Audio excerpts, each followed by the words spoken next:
This time on Hot Rod Unlimited, we're 12 years old again on our Taco mini bike, but this time we've got enough horsepower to kill us.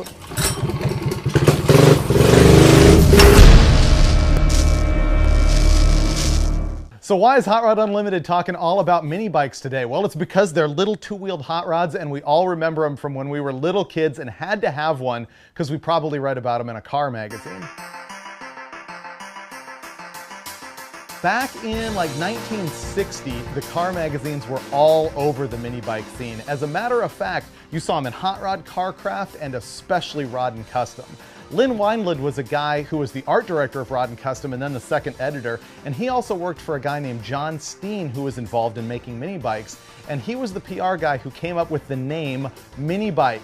And back then guys were racing them. There was Go-Kart Raceway out in Azusa, California, where guys were dicing it up on these things in go-karts. It was the scene. It was owned by Duffy Livingston. Also, a guy named Donald Jolly was an artist who worked for Rod and Custom doing freelance illustrations and things, and he came up with that little bean drawing of the taco that you know so well. So all of these guys at the magazine really made the go-kart and mini bike world happen. And it's happening again, which is why we're gonna go check out today Joe's mini bike reunion and see the scene of these crazy hot rodded mini bikes going on these days.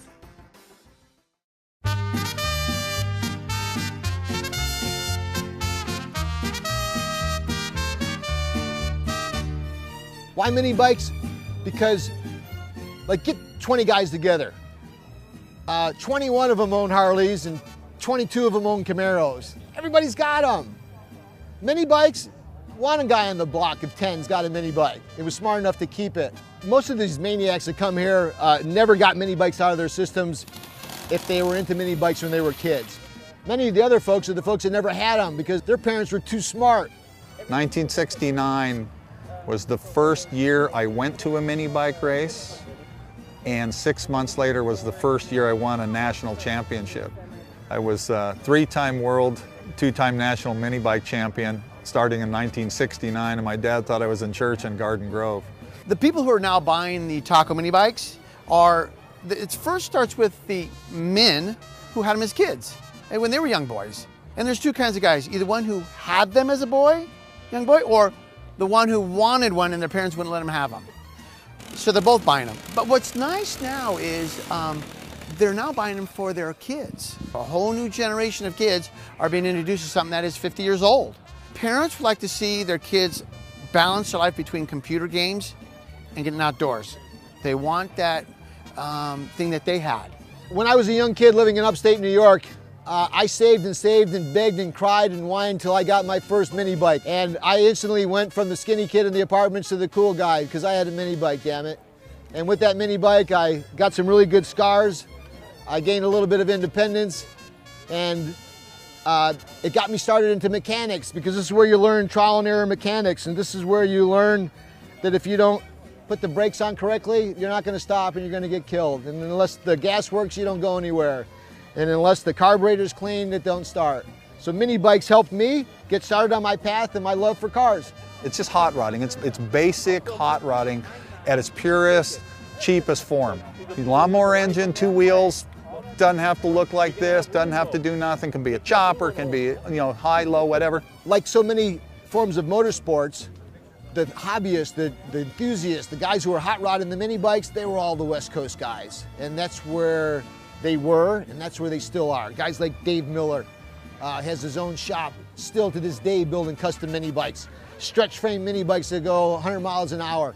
My lawnmower shop buddy had a Kohler 800cc V-twin lawn tractor engine that started out as 29 horsepower, 44 foot-pounds at 5,500 RPMs. So just with turbocharging and a little tweaking on the camshafts and some O-rings in the heads, it's 102 horsepower, 91 foot-pounds at 6,500. I built the frame, fuel tank, seat, and all that in true Bonanza fashion, because to me, I always loved the Bonanza mini bike thing. I have ties to that company from racing for them as a kid, and everybody recognizes that color scheme, those frame bends, that gas tank shape. So yeah, that's where that came from. That model Bonanza would be an SH 1500.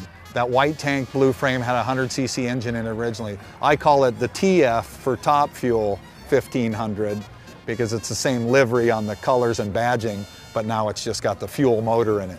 I think that the simplicity of it is what's so intoxicating and so inviting for our young kids. If we can get them started on mini bikes, we know that they'll all be future Hot Rod magazine readers, that's for sure.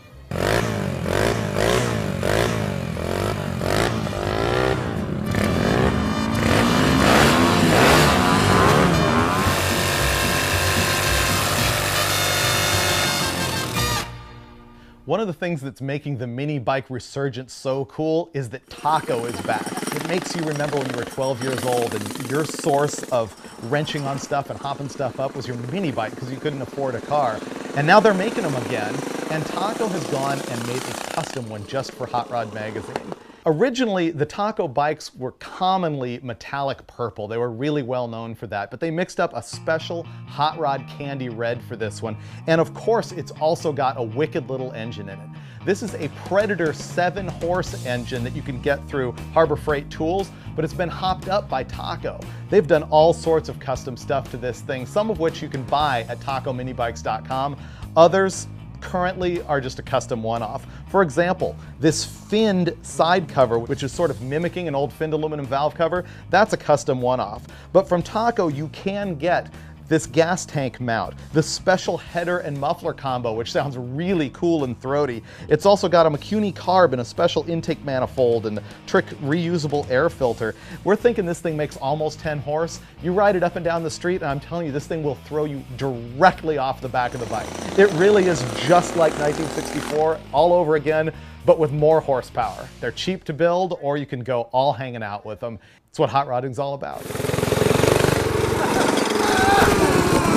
Wow, I'm not bleeding yet, but I will be soon. That's it for this time on Hot Rod Unlimited.